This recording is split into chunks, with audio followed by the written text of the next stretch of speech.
Muy buenas noches, familia. Dios Todopoderoso bendiga en gran manera a cada uno. Bienvenidos esta noche a una sesión más de nuestra serie El hogar como Dios lo planeó. Ya nuestro devocional número 76, 76 veces, 76 días nos hemos conectado para poder estudiar juntos acerca de la familia, del hogar, de lo que Dios ha planeado, de la intención, el propósito de Dios con formar al hombre y a la mujer y con permitirles tener esa descendencia a la que tienen que nutrir con la palabra de Dios y criar en la disciplina de la palabra de Dios. Nuestro tema esta noche, que es nuestra lección número 4, es la grandeza del amor matrimonial. Alguien ha afirmado de manera muy adecuada y pertinente: si hay rectitud dentro del individuo, habrá felicidad dentro del hogar. Si hay felicidad dentro del hogar, habrá armonía en la nación. Si hay armonía en la nación, habrá paz en el mundo, asumiendo que este proceso se repitiera en cada nación que conforma este planeta. Dudo seriamente que esto podría ser expresado de mejor manera o que se podría mejorar el orden de las palabras. Estamos profundamente preocupados por la rectitud, la felicidad, la armonía y la paz. Y todo comienza con los individuos. Todo comienza contigo y conmigo. El principio fundamental bíblico que encontramos en Proverbios 14, verso 34, de que la justicia engrandece a la nación, allí justicia como sinónimo de rectitud, más el pecado es afrenta de las naciones, necesita ser reconocido y respetado. Los individuos construyen un hogar y los hogares en toda nuestra nación, en toda nuestra tierra, constituyen la nación. Por lo tanto, lo que afecta al hogar afecta a la nación. Y la rectitud o justicia es ese ingrediente único que da lo intemporal al tiempo y lo eterno a lo temporal. Siendo estas cosas así, podemos afirmar con sinceridad que cualquier examen e investigación relacionados con el hogar, la primera de las magníficas instituciones de Dios, son de suma importancia. La influencia de la unidad social llamada hogar afecta vitalmente a la persona, al individuo, a la iglesia y a la nación. El tema de esta noche es la grandeza del amor matrimonial. La palabra grandeza en el tema de nuestra discusión va a ser el trampolín de las principales ideas en nuestra presentación, por lo tanto, la mencionaremos en varias ocasiones. La utilizaré para referirme, me refiero a la palabra grandeza, a la magnitud, inmensidad, vastedad, importancia, distinción, excelencia, dignidad, grandeza, nobleza, majestuosidad, exaltación y estado de ese amor que se denomina amor matrimonial. El contexto lo estamos proporcionando y los límites establecidos en relación a qué amor estamos refiriéndonos o vamos a tratar ya queda claro. Es el amor matrimonial y su grandeza lo que debe cultivar nuestras mentes, corazones y almas en este momento particular. Esto nos lleva al primer punto de nuestra lección. La grandeza del amor matrimonial es la grandeza de la sabiduría de Dios. ¿Cómo describirías la mente, la sabiduría del Dios infinito, del gran yo soy? Permíteme sugerir algunas cosas y ciertamente hay un vasto almacén de ellas que quizá harán que nuestras mentes vuelen mientras contemplamos la sabiduría del Todopoderoso y la grandeza de lo que Él ha dado al hombre, su creación.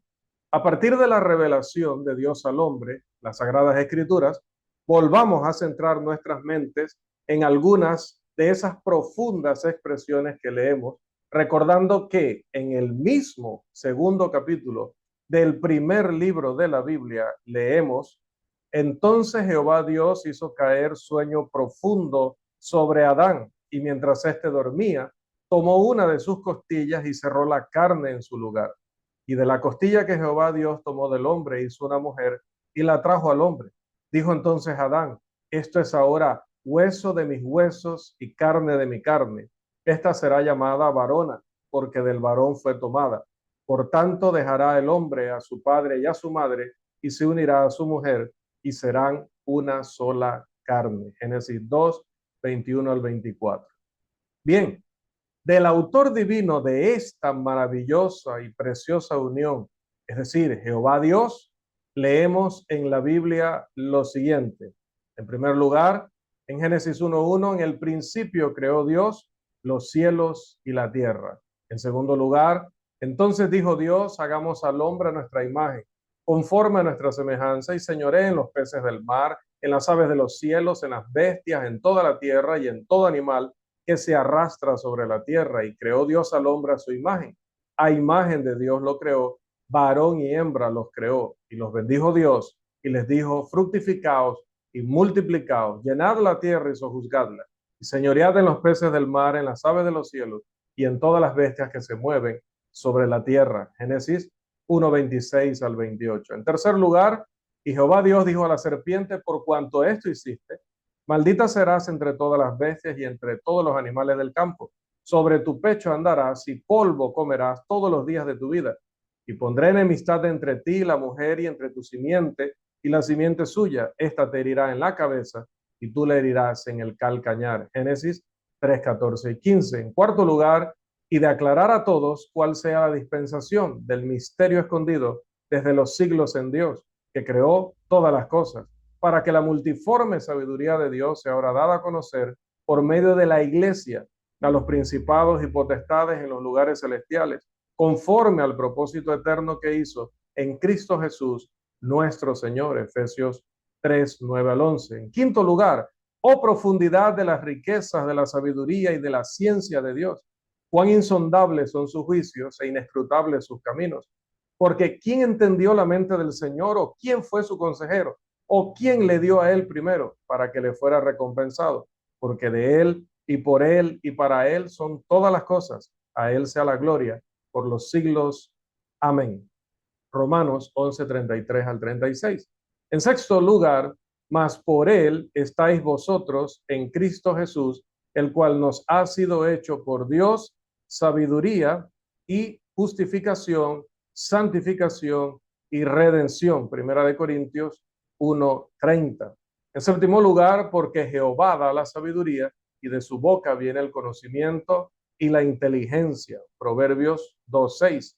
En octavo lugar, el temor de Jehová es el principio de la sabiduría, y el conocimiento del Altísimo es la inteligencia. De estos pocos pensamientos sagrados, quiero que captemos algo de la infinita sabiduría de Dios. Fue Dios quien creó nuestro vasto universo con su palabra. Lea el Salmo 33:6. El universo que Dios creó está más allá de nuestra capacidad de comprender. Su magnitud es asombrosa. Nuestra galaxia, que ahora la ven en pantalla, la Vía Láctea, es tan vasta que la luz, viajando a la velocidad de más de 115,000 kilómetros por segundo, tarda aproximadamente 80,000 años en cruzarla. El gigantesco telescopio de 200 pulgadas del Monte Palomar es capaz de detectar aproximadamente 1,000,000,000 de otras galaxias. ¿Cuántas hay más allá del alcance de este telescopio? No podemos saberlo. Entender que el universo, como dice Hebreos 11:3, ha sido constituido por la palabra de Dios, es entender por qué el universo, como dice el Salmo 19:1, declara la gloria de Dios. Y por qué el hombre, como dice Romanos 1:20, no tiene excusa.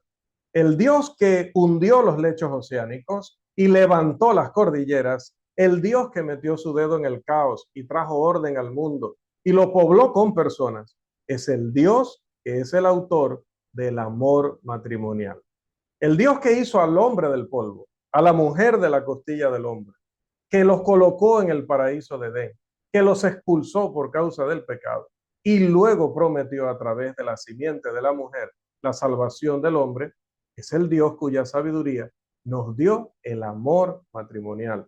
El Dios que ha hecho todas las cosas conforme a su voluntad, que dio al hombre un espíritu inmortal como dice Eclesiastés 12:7, y también Zacarías 12:1. Hizo también que la tierra fuera para su gloria, como dice Isaías 43:7 y 45:18. Y propuso en su sabiduría el plan de redención, la iglesia comprada con la sangre de su Hijo. Ese es el Dios que propuso y planeó el amor matrimonial.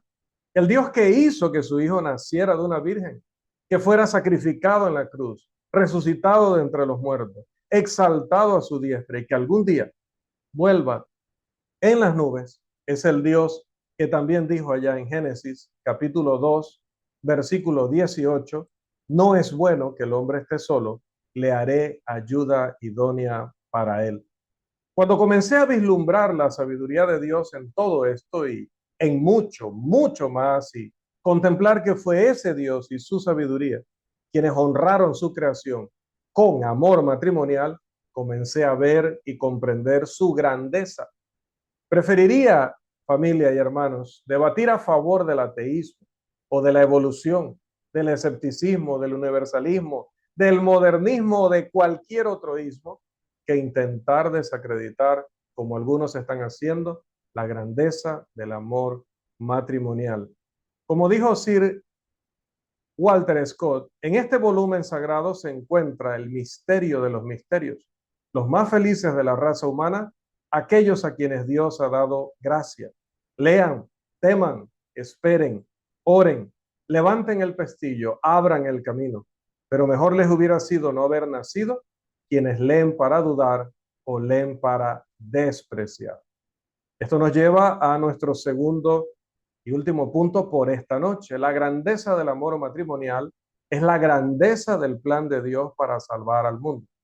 En el mismo capítulo de apertura de la Biblia leemos lo siguiente, 1:27 y 28 de Génesis. Y creó Dios al hombre a su imagen.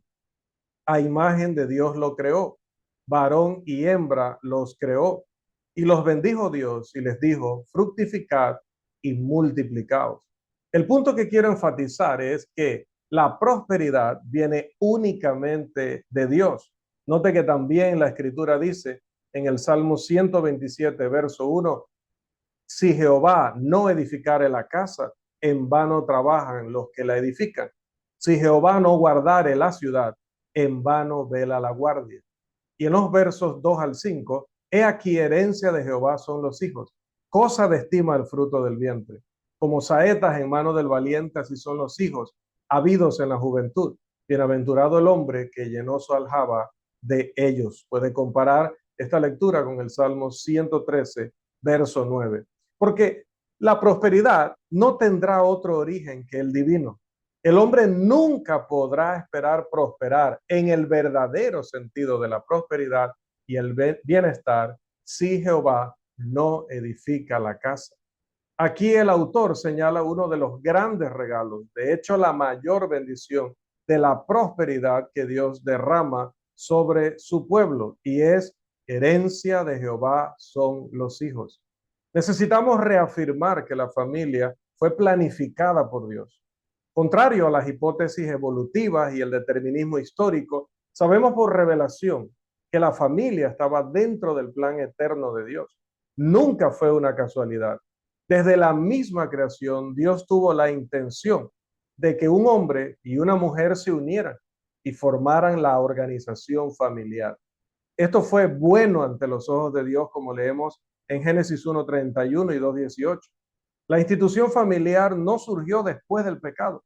No fue el resultado de deseos carnales pecaminosos, sino que fue una organización pura y divina que Dios había previsto desde el comienzo. El pecado llegó después de que la familia ya era parte del plan de Dios para el hombre, la organización divina y el paraíso.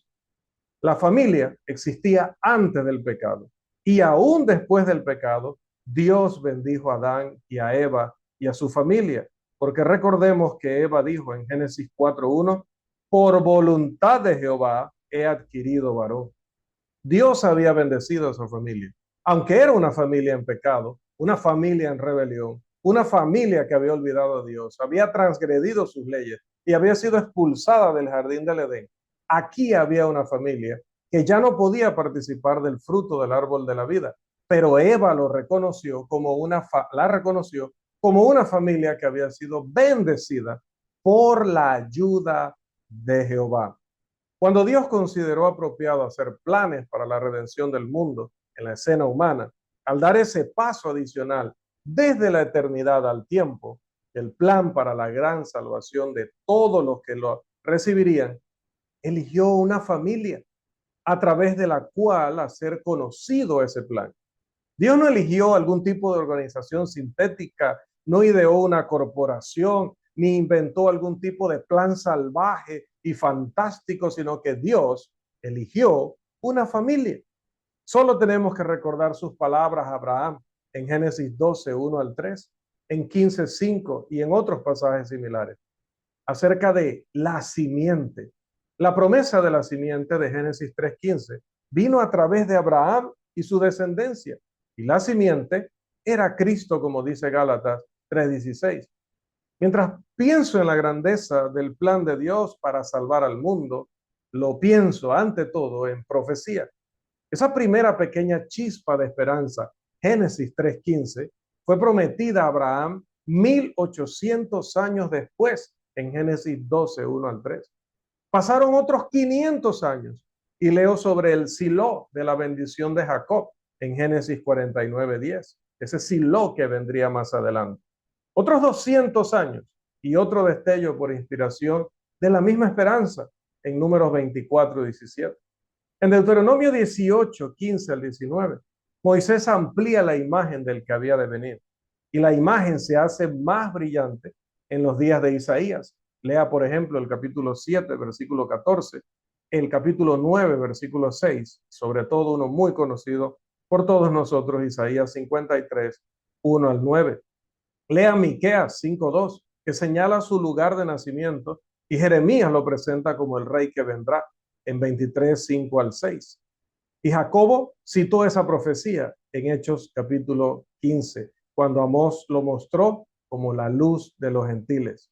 La Biblia dice de él que Abraham se gozó de que vería su día, dice Juan 8:56. Este es aquel de quien los profetas indagaban o escudriñaban diligentemente para saber qué persona y en qué momento llegaría, como dice el apóstol Pedro en Primera de Pedro 1:10 al 12.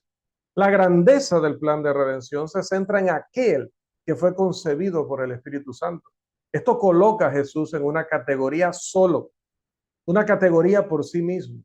Nadie más ha nacido así y nadie más lo hará. Él era un niño celestial con una madre terrenal. Era un niño terrenal con un padre celestial. Lea Lucas 1:26 al 35, Mateo 1:18 al 25 o Lucas 2:5 al 14. Se le describe como el Hijo unigénito de Dios en Juan 3:16, en Hebreos 1:5 y 5:5. Y de Jesús se dice en Colosenses capítulo 2, versículo 9, que en él habita corporalmente toda la plenitud de la deidad. El mayor plan jamás dado a conocer al hombre por la humanidad o la divinidad fue el plan concebido en la mente de Dios para rescatar al mundo. No tiene paralelo. Y así es con la grandeza del amor matrimonial. Es la mayor unidad social conocida por el hombre. Y la mente que planeó una cosa, planeó la otra. Hermanos, familia, la grandeza del amor matrimonial no tiene paralelo.